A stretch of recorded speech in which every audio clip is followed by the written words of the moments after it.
अस्सलाम वालेकुम, मैं हूं शाहजेब खानजादा। अरशद शरीफ कत्ल केस में सुप्रीम कोर्ट के सू मोटो नोटिस पर आज अहम समाअत हुई, जहां अरशद शरीफ की वालदा भी अदालत में पेश हुई। जबकि आज की समाअत में एडिशनल अटॉर्नी जनरल ने अदालत में अरशद शरीफ के कत्ल की तहकीकात के लिए बनाई गई फैक्ट फाइंडिंग कमेटी की रिपोर्ट भी अदालत में पढ़कर सुनाई। समाअत के दौरान जस्टिस एजाजुल एहसन ने एडिशनल अटॉर्नी जनरल से पूछा कि मुबैना शूटर कीनियन पुलिस का रुकन है या नहीं। इस दौरान जस्टिस मोहम्मद अली मजहर ने सवाल किया कि कीनियन पुलिस के 3 एहलकारों के इंटरव्यू रिपोर्ट में शामिल क्यों नहीं हैं। इस पर एडिशनल अटॉर्नी जनरल ने जवाब दिया कि कीनिया के हुकाम से तहकीकाती टीम ने मालूमात हासिल की हैं। फायरिंग करने वाले 3 एहलकारों से टीम की मुलाकात कराई गई। चौथे एहलकार के जख्मी होने के बाइस मुलाकात नहीं कराई गई। समाअत के दौरान जस्टिस एजाजुल एहसन ने एडिशनल अटॉर्नी जनरल से पूछा कि मुबैना तौर पर फायरिंग करने वाले कौन हैं। इस पर एडिशनल अटॉर्नी जनरल ने उन्हें जवाब दिया कि फायरिंग करने वाले कीनिया पुलिस के एहलकार हैं। समाअत के दौरान चीफ जस्टिस उमर बंदियाल ने रिमार्क दिए कि अरशद शरीफ का वहीमाना कत्ल हुआ। अरशद शरीफ के कत्ल का वाकया कीनिया में हुआ है, उनसे ताउन लिया जाए। अरशद शरीफ के कत्ल केस के कुछ गवाहान पाकिस्तान में भी हैं। समाअत के दौरान जस्टिस मज़ाहिर अकबर नकवी ने रिमार्क दिए कि रिपोर्ट में जिम्मेदारों का नाम लिखा है तो उनके खिलाफ कार्रवाई क्यों नहीं की जा रही। रिपोर्ट में दर्ज किरदारों को नजरअंदाज कर दिया गया। तनबीह कर रहा हूं कि ऐसी रिपोर्ट्स अदालत में पेश ना करें। जस्टिस उमर बंदियाल ने रिमार्क दिए कि वफाकी हुकूमत फौरी तौर पर नई तहकीकाती टीम तश्कील दे। अदालत चाहती है कि आज़ादाना टीम कत्ल की तहकीकात करे। अदालत चाहती है तहकीकाती टीम के किसी फर्द का किसी बाअसर अफराद से ताल्लुक ना हो। जीआईटी में ऐसा अफसर नहीं चाहते जो उनके मातहत हो जिनका नाम आ रहा है। रिपोर्ट में है कि 2 भाइयों में से एक ने अरशद शरीफ को वीज़ा भेजा। उन भाइयों में से एक ने बहुत आम अंदाज में दूसरे को कॉल पर बताया कि अरशद शरीफ का कत्ल हो गया। बेईमाना कत्ल के असल शवाहिद कीनिया में हैं। कीनिया के हुक्काम के साथ मामला उठाना होगा। फैक्ट फाइंडिंग कमेटी का काम काबिल सताइश है। जिसे जमाल बंदूखेल ने सवाल किया कि मुकदमे में किस बुनियाद पर 3 लोगों को नामजद किया गया है। अदालत ने पूछा कि फायरिंग करने वाले एहलकारों के खिलाफ मुकदमा क्यों दर्ज नहीं किया गया। इस पर एडिशनल अटॉर्नी जनरल ने अदालत को बताया कि जायजा लेना होगा कि गैर मुल्कियों के खिलाफ मुकदमा दर्ज हो सकता है या नहीं। इंक्वायरी रिपोर्ट रिकॉर्ड का हिस्सा बनेगी। आज की समाअत के बाद सुप्रीम कोर्ट ने हुकूमत को एक नई स्पेशल जीआईटी तश्कील देने का हुक्म देते हुए केस की समाअत कल तक मुलतवी कर दी है। पाकिस्तान की फैक्ट फाइंडिंग टीम ने कीनिया जाकर जो अरशद शरीफ के कत्ल से मुतालिक तहकीकात की हैं, उनकी इस हवाले से रिपोर्ट भी मंजरेआम पर आ गई है। फैक्ट फाइंडिंग टीम की रिपोर्ट के मुताबिक अरशद शरीफ की गाड़ी पर 9 गोलियां चलाई गईं और 9 गोलियों के ही खोल मिले हैं। मगर एक फायर ऐसा हुआ है जो फायरिंग पैटर्न से मिलता नहीं है और वो गोली अरशद शरीफ की पीठ के ऊपर के हिस्से पर लगने वाली गोली है जो उनके सीने से आर पार हो गई थी। अरशद शरीफ को यह जख्म करीब से आया है। अलबत्ता इसे पॉइंट ब्लैंक रेंज के नतीजे में आने वाला जख्म नहीं कह सकते, लेकिन फायरिंग पैटर्न को मद्देनजर रखते हुए यह जख्म उनकी सीट को पंक्चर करते हुए उन्हें आना चाहिए था, क्योंकि फायरिंग का पैटर्न ऐसा था कि उन्हें यह गोली सिर्फ उसी सूरत ही लग सकती थी। अरशद शरीफ का कद 5 फीट 7 इंच था और वो V8 लैंड क्रूजर की पैसेंजर सीट पर बैठे थे और उन्हें गोली पैसेंजर सीट को पंक्चर किए बगैर लगी है, जबकि गाड़ी के ड्राइवर का दरवाज़ा और खिड़की को कोई नुकसान ही नहीं हुआ है और ड्राइवर की सीट पर खून के कोई धब्बे भी मौजूद नहीं थे, जो कि एक पुरतजस्सुस बात है, क्योंकि अरशद शरीफ को लगने वाली गोलियों में से एक जख्म उनके सर पर आया था, जिससे उनकी सीट के इर्द गिर्द खून के निशानात फैल गए थे, मगर इससे ड्राइवर की साइड पर कोई खून के धब्बे नहीं पड़े। फैक्ट फाइंडिंग टीम की रिपोर्ट के मुताबिक खुर्रम अहमद और पुलिस अफसरान ने अपने इंटरव्यू में कहा है कि जो फायरिंग हुई है वो चलती हुई गाड़ी पर हुई है, मगर जो फायरिंग का तरीकाकार था वो इस दावे को सपोर्ट नहीं करता। हकीकत यह है कि ड्राइवर की तरफ के दरवाजे और खिड़की को कोई नुकसान नहीं पहुंचा और फायरिंग का निशाना सिर्फ पैसेंजर की तरफ महदूद था, जो इस मौक़िफ़ को गलत साबित करता है कि फायरिंग चलती हुई गाड़ी पर की गई है।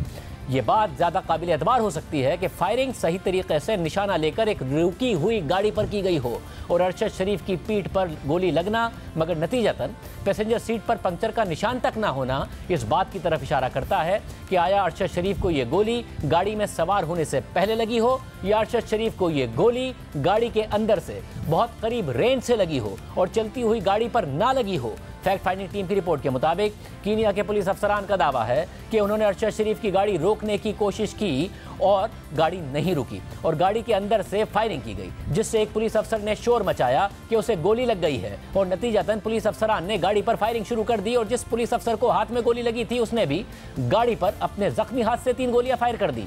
मगर जब अरशद शरीफ की गाड़ी वहां से गुजरी और पुलिस अफसरान को यह इल्म था कि वो इस गाड़ी पर फायरिंग कर चुके हैं, उसके बावजूद उन्होंने उस गाड़ी का पीछा नहीं किया और उसकी वजह उन्होंने ये बताई कि वो अपने जख्मी पुलिस अफसर की वजह से तशवीश में थे और उसे अस्पताल ले जाना चाहते थे, मगर जख्मी अफसर को अस्पताल में ले जाने की अर्जेंसी के बावजूद कीनिया के पुलिस अफसरान के पास इतना वक्त था कि वो ग्राउंड से गोलियों के खौल जमा करने में मसरूफ हो गए, जो कि एक ऐसा अमल था जिसमें अंधेरे में काफ़ी वक्त लगता। पुलिस अफसरान ने ग्राउंड से तमाम गोलियों के खौल जमा किए और वो फिर अपने कैंप में चले गए। और कीनिया के 4 पुलिस अफसरान में से जख्मी होने वाला अफसर वो वाहिद अफसर था जिसका फैक्ट फाइंडिंग टीम को इंटरव्यू ये कहकर नहीं दिया गया कि वो अभी जख्मों से सेहतियाब हो रहा है, इसलिए ये नहीं कहा जा सकता कि वो वाकई जख्मी हुआ भी था या नहीं। फैक्ट फाइंडिंग टीम की रिपोर्ट के मुताबिक खुर्रम अहमद जो गाड़ी चला रहा था उसका दावा है कि 8:30 बजे वो और अरशद शरीफ बारबेक्यू की साइट से नरूबी जाने के लिए निकले और वो गाड़ी 40 से 50 किलोमीटर फी घंटे की रफ्तार से चला रहे थे। और खुर्रम के मुताबिक उन्होंने जाए वक़ुआ पर एक सीधी लकीर पर कुछ पत्थर बिखरे हुए देखे और फिर इस ख्याल से कि डाकुओं की तरफ से ये किया गया होगा, खुर्रम ने अपनी गाड़ी की रफ्तार कुछ सुस्त की ताकि वो इस पथरीले रास्ते से गुजर सकें। और जैसे ही उन्होंने ऐसा किया तो उन पर फायरिंग शुरू हो गई और उन्होंने गाड़ी भगाना शुरू कर दी। खुर्रम ने इस बात की तरदीद की है कि उन्होंने सड़क पर ना पुलिस की गाड़ी की हेडलाइट्स देखी और ना ही टॉर्च लाइट्स देखी, जैसा कि पुलिस अफसरान ने दावा किया था। फैक्ट फाइंडिंग टीम की रिपोर्ट के मुताबिक पुलिस अफसरान ने दावा किया था कि उन्हें रोड ब्लॉक करने के लिए सिर्फ 1 घंटा पहले तैनात किया गया था, मगर जाए वक़ुआ का जायजा लेने के बाद करीब की झाड़ियों में बियर के खाली डब्बे मिले हैं जो इस बात की तरफ इशारा करते हैं कि जो लोग यहाँ पर मौजूद थे वो कुछ वक्त से ज़्यादा इंतजार कर रहे थे। फैक्ट फाइंडिंग टीम की रिपोर्ट के मुताबिक पुलिस अफसरान और खुर्रम के बयानात एक दूसरे से मुतजाद हैं। अरशद शरीफ की लाश का कीनिया और पाकिस्तान में पोस्टमार्टम किया गया और टीम ने दोनों रिपोर्ट्स का जायजा लिया है। कीनिया की रिपोर्ट बहुत ही बुनियादी रिपोर्ट है, जबकि पाकिस्तान में एक तफसीली मुआयना किया गया है। एक बात जो पाकिस्तान की रिपोर्ट में काबिल जिक्र है वो ये है कि अरशद शरीफ के बाएं हाथ की 4 उंगलियों के नाखून मौजूद नहीं थे और दोनों हाथों पर जख्मों के निशानात थे। और डॉक्टर्स ने टीम को बताया है कि यह आखिरी वक्त में स्ट्रगल करने के निशानात हो सकते हैं और ऐसा लगता है कि मरने वाले शख्स पर तशद्दुद किया गया था और यह हक़ाइक़ कीनिया की रिपोर्ट में मौजूद नहीं थे। इसके अलावा पाकिस्तान की रिपोर्ट में यह निशानदेही भी की गई थी कि अरशद शरीफ की एक पसली टूटी हुई है और उनकी लाश से एक मेटल पीस भी निकला है और ये बात भी कीनिया की रिपोर्ट में मौजूद नहीं थी, जबकि कीनिया की रिपोर्ट में जो चीज़ें सैंपल के तौर पर ली गई थी उसमें लफ्ज़ नाखून भी मौजूद था, लेकिन कितने नाखून सैंपल के तौर पर लिए गए थे ये बात मौजूद नहीं थी। इस हवाले से टीम ने कीनिया के डॉक्टर से रब्ता भी किया मगर कोई जवाब नहीं दिया गया। पाकिस्तान की पोस्टमार्टम रिपोर्ट में अरशद शरीफ की लाश पर 12 जख्मों की निशानदेही की गई है, जबकि कीनिया की रिपोर्ट में सिर्फ 2 जख्मों की निशानदेही की गई है जो गोलियां लगने के जख्म थे। इसलिए यह मामला कि अरशद शरीफ पर उनकी मौत से पहले तशद्दुद किया गया या नहीं, इसे उस वक्त तक साबित नहीं किया जा सकता जब तक कीनिया के डॉक्टर्स इसकी तस्दीक नहीं करते। जिसके बाद फैक्ट फाइंडिंग रिपोर्ट में अरशद शरीफ की ट्रैवल हिस्ट्री से मुताल्लिक भी तफसीलात बताई गई हैं और लिखा है कि अरशद शरीफ 10 अगस्त को पेशावर के बाचा खान एयरपोर्ट से मुत्तहदा अरब अमारात के लिए निकले और अरशद शरीफ का यह विजिट रिटर्न टिकट पर था और रिटर्न की तारीख 9 सितंबर की थी। अरशद शरीफ का मुत्तहदा अरब अमारात का वीज़ा 20 जून 2022 को जारी हुआ और वह 18 अगस्त 2022 तक एंट्री के लिए वैलिड था। इस तरह अरशद शरीफ जब कीनिया के लिए निकले तो उनके पास मुत्तहदा अरब अमारात के लिए 20 दिन का वैलिड वीज़ा था, यानी वो मजीद मुत्तहदा अरब अमारात में रुक सकते थे। टीम को अरशद शरीफ के रिकॉर्ड से भी पता चला कि उन्होंने 12 अक्टूबर को मुत्तहदा अरब अमारात के नए वीज़े के लिए अप्लाई भी किया हुआ था, लेकिन वो मुस्तरद हो गया था। अरशद शरीफ ने कीनिया के वीज़े के लिए भी अप्लाई किया हुआ था जो उन्हें 19 अगस्त को जारी हुआ। इसमें कीनिया के रहने वाले वक़ार अहमद का नंबर भी दर्ज था। अरशद शरीफ 20 अगस्त को नैरोबी के लिए निकले और उन्होंने 19 सितंबर को वापसी दुबई के लिए और फिर दुबई से कराची के लिए टिकट भी बुक किया हुआ था। फैक्ट फाइंडिंग टीम को यह बात भी पता चली कि अरशद शरीफ के पास कुवैत का भी वैलिड वीज़ा मौजूद था जो उन्हें 7 सितंबर 2022 को जारी हुआ था और जिसकी मुद्दत 6 दिसंबर 2022 को ख़त्म होनी थी और ये visa private sector work visa की कैटेगरी का था। जिसके बाद फैक्ट फाइंडिंग टीम ने अरशद शरीफ के मुल्क छोड़ने से मुताल्लिक हालात पर भी तफसील से जिक्र किया है जो बहुत अहम है। रिपोर्ट के मुताबिक अरशद शरीफ के ख़ानदान के अफराद और दोस्तों का कहना है कि उन्हें धमकियां मिल रही थीं, लेकिन इस हवाले से ऐसा कोई बराह रास्त सबूत मौजूद नहीं है जो ये निशानदही करता हो कि कौन उन्हें धमकियां देने में मुलविस था। टीम ने अरशद शरीफ से मुतालिक पाकिस्तान में केसेस का डेटा भी इकट्ठा किया और ये बात इल्म में आई कि पाकिस्तान में अरशद शरीफ के खिलाफ 16 मुकदमात बनाए गए। ये बात भी काबिल जिक्र है कि अरशद शरीफ पर एक ही दिन में 3 मुकदमात बनाए गए। 19 मई को अरशद शरीफ के खिलाफ 3 मुकदमात बनाए गए, फिर 20 मई को अरशद शरीफ पर 3 मुकदमात बनाए गए, जो इस शुबे को जन्म देता है कि ये केसेस मतलूबा एहतियात के बगैर बनाए जा रहे थे। ज़्यादातर केसेस प्राइवेट शिकायत कुनंदा की तरफ से दर्ज हुए जो या तो कारकुनान थे या फिर छोटे ताजिर थे। एक मुकदमा उन पर मलीर में SHO की शिकायत पर दर्ज हुआ और इन तमाम मुकदमात के इल्ज़ामात एक ही थे कि अरशद शरीफ फ़ौज और आर्मी चीफ के खिलाफ झूठे प्रोपेगेंडे में मुलविस हैं। SHO मेमन गोट अतीकुर रहमान 29 नवंबर को टीम के सामने पेश हुए और उन्होंने कहा कि SSP मलीर इरफान बहादुर ने उन्हें कराची में लकी स्टार के करीब खुफिया एजेंसी के दफ्तर पहुंचने का कहा। जहां 3 अफसरान पहले से मौजूद थे और कहा गया कि अरशद शरीफ, हम्माद यूसुफ और दीगर के खिलाफ मुकदमा बनाना है। एसएचओ मेमन गोट ने मजीद कहा कि उन्होंने एसएसपी मलिर को बताया कि हमें बगावत का मुकदमा दर्ज करने के लिए हुकूमत की इजाज़त चाहिए होगी, लेकिन एसएसपी ने कहा कि ये इजाज़त बाद में भी ली जा सकती है। रिपोर्ट के मुताबिक एक एफआईआर के अलावा तमाम एफआईआर कानून की सही पैरवी के बगैर दर्ज की गई। अरशद शरीफ के खिलाफ आखिरी एफआईआर 10 अगस्त को दर्ज हुई और उसी दिन अरशद शरीफ मुल्क छोड़कर चले गए। रिपोर्ट के मुताबिक 5 अगस्त 2022 को अरशद शरीफ से मुताल्लिक खैबर पख्तूनख्वा के काउंटर टेररिज्म डिपार्टमेंट ने थ्रेट लेटर जारी किया और यह थ्रेट लेटर पंजाब के सीटीडी के एडिशनल इंस्पेक्टर जनरल के साथ सर्कुलेट किया गया, लेकिन इसे इस्लामाबाद के आईजी के साथ शेयर नहीं किया गया, जहां अरशद शरीफ रिहाइश पजीर थे, और ना ही इसे नेक्टा के साथ शेयर किया गया, जो कि एक एसओपी है। टीम ने इस थ्रेट लेटर की तस्दीक के लिए खैबर पख्तूनख्वा के पुलिस अफसर को खत लिखा, मगर इसका कोई जवाब नहीं दिया गया। सिर्फ यही नहीं, फैक्ट फाइंडिंग टीम ने कीनिया में अरशद शरीफ के मेज़बान वकार अहमद, उनके भाई खुर्रम अहमद, सलमान इकबाल और दीगर का इंटरव्यू भी किया है और उनके साथ बातचीत का तज्जिया भी पेश किया है। फैक्ट फाइंडिंग टीम की रिपोर्ट के मुताबिक वकार कीनिया की पुलिस और इंटेलिजेंस एजेंसी से वेल कनेक्टेड थे, और जब खुर्रम ने वकार को बताया कि उन पर फायरिंग हुई है तो वो वकार अहमद ही थे जिन्होंने सीनियर पुलिस अफसरान को कॉल की। वकार अहमद के कीनिया की इंटेलिजेंस एजेंसी NIS से भी बहुत करीबी ताल्लुकात थे। वकार के साथ पाकिस्तानी टीम के शुरुआती राब्तों में वो मददगार साबित हुए, लेकिन जब टीम ने उनसे सबूतों का तकाजा किया तो वकार टाल मटोल करते रहे और अपनी कहानी बदलते रहे। और जब वकार से CCTV फुटेज का तकाजा किया गया तो उन्होंने पहले रजामंदी जाहिर की और फिर कह दिया कि 19 अक्टूबर की फुटेज टेक्निकल ग्लिच की वजह से गायब हो गई है। टीम की रिपोर्ट के मुताबिक वकार पाकिस्तान में वेल कनेक्टेड हैं। जब टीम पहली दफ़ा उनसे मिली तो उन्होंने दावा किया कि वो MPAs और सेनेटर्स को जानते हैं और खुफिया एजेंसी के अफसर को भी जानते हैं। और जब टीम ने उनसे फुटेज का तकाजा किया तो उन्होंने पहले कहा कि मुझे खुफिया एजेंसी के अफसर से चेक करने दें। अलबत्ता ये बात वाज़ेह नहीं कि वकार का ये ताल्लुक 23 अक्टूबर से पहले का था या नहीं, या ये ताल्लुक सिर्फ अरशद शरीफ की मौत के बाद इंक्वायरीज के नतीजे में कायम हुआ है। टीम के मुताबिक वकार अहमद टीम के मुतादिद सवालों का जवाब देने में नाकाम हुए हैं, और जहां तक उनके भाई खुर्रम अहमद का ताल्लुक है तो वो वकार के ज़ेर असर थे और वाक़यात से मुताल्लिक उनके मौक़िफ़ और पुलिस के मौक़िफ़ में तज़ादात मौजूद हैं। जिसके बाद टीम ने तारिक वसी और सलमान इकबाल से मुताल्लिक अपनी रिपोर्ट में लिखा कि जो एक अहम सवाल इस इंक्वायरी में मौजूद है वो अरशद शरीफ और ARY की सीनियर मैनेजमेंट के साथ ताल्लुकात के गिर्द घूमता है। सलमान इकबाल के साथ इंटरव्यू के दौरान उन्होंने इंकिशाफ किया कि अरशद शरीफ ने 19 अगस्त को उनसे रब्ता किया और कहा कि उनसे फौरी तौर पर दुबई छोड़ने का कहा गया है। सलमान इकबाल के मुताबिक 19 अगस्त को अरशद शरीफ और ARY की टीम, जिसमें सलमान इकबाल के रिश्तेदार महबूब और तारिक वसी शामिल थे, उन्होंने इन ऑप्शंस पर काम करना शुरू कर दिया कि अरशद शरीफ पाकिस्तानी पासपोर्ट के साथ कहां जा सकते हैं, और फिर 4 ऑप्शंस पर बात की गई जिसमें श्रीलंका, मालदीव, कीनिया और तंजानिया शामिल थे। सलमान इकबाल के मुताबिक अरशद शरीफ ही थे जिन्होंने अफ्रीकन मुल्क में जाने को तरजीह दी, और तारिक वसी ने रज़ाकाराना तौर पर उन्हें अपने दोस्त वकार अहमद के जरिए इन्विटेशन लेटर भेजने की पेशकश की।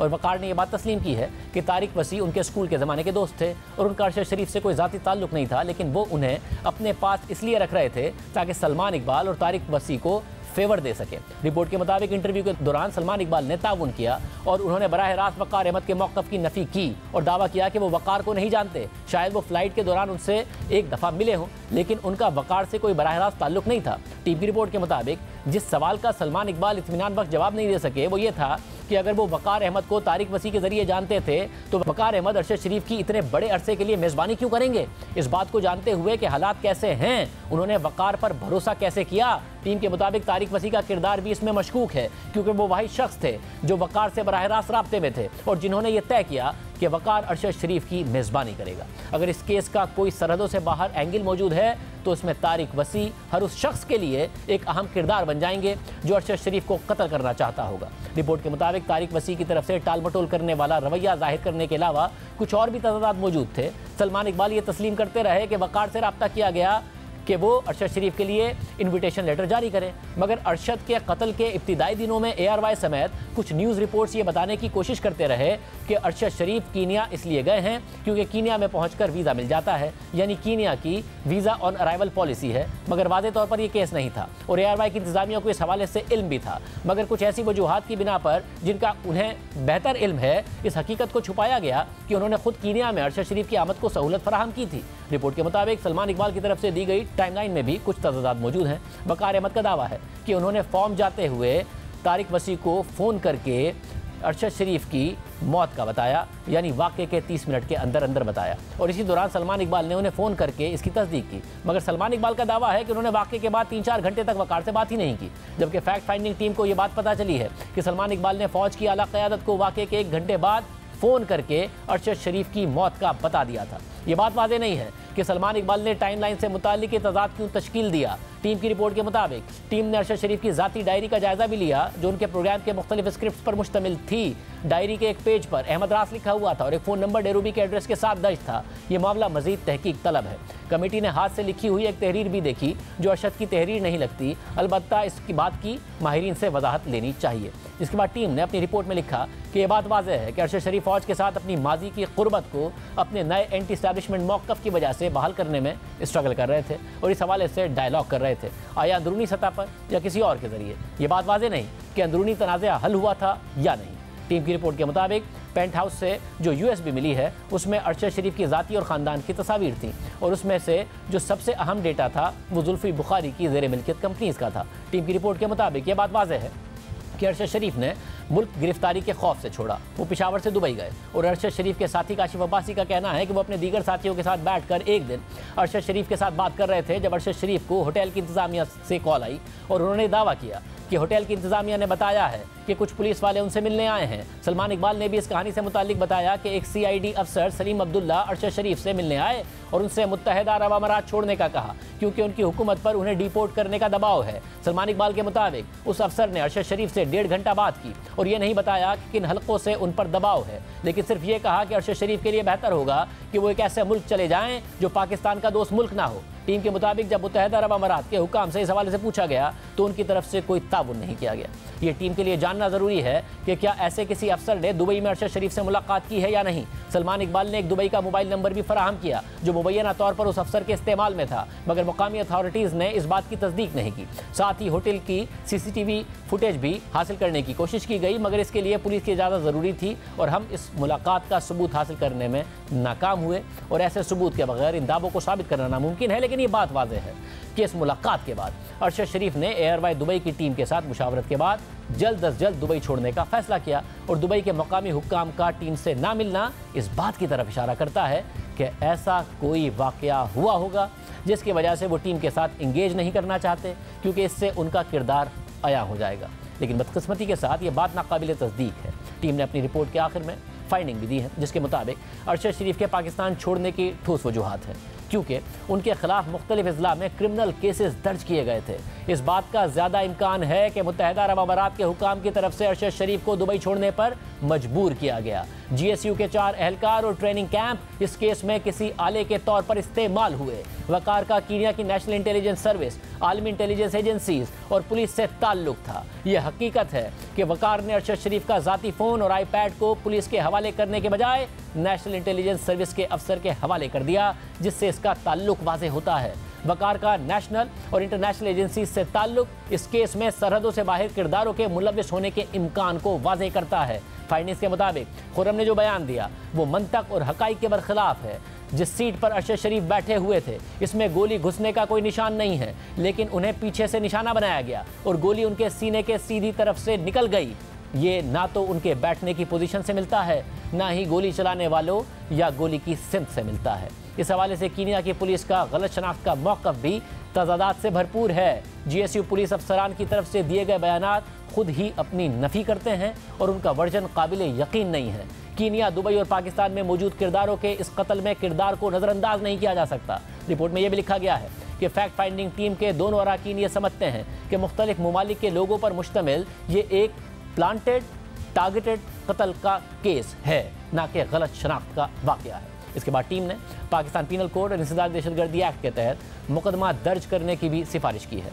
इस फैक्ट फाइंडिंग रिपोर्ट से मुताल्लिक एयरवाई के CEO सलमान इकबाल ने ट्वीट करते हुए कहा है कि अरशद शरीफ की मौत पर फैक्ट फाइंडिंग रिपोर्ट में मुतवक्के तौर पर हक़ाइक़ की कमी है। तहकीकातकारों को ज़्यादातर मालूमात जो मैंने दी हैं, जो उनके पसंद किए गए बयानी से नहीं मिलती, वो रिपोर्ट में शामिल नहीं है या गलत तरीके से शामिल हैं, जो अरशद शरीफ के कत्ल से मुताल्लिक उनके पहले से किए गए फैसले की निशानदही करती है। मैं सुप्रीम कोर्ट की तरफ से एक आज़ादाना इंक्वायरी के मुतालबे को दोहराता हूँ ताकि शर्मनाक वाक़े के हक़ाइक़ साबित हों और पूरा सच सामने आ सके। अरशद शरीफ की मौत से मुताल्लिक FIR दर्ज करने का हक़ सिर्फ अरशद शरीफ के ख़ानदान के पास होना चाहिए और किसी के पास नहीं।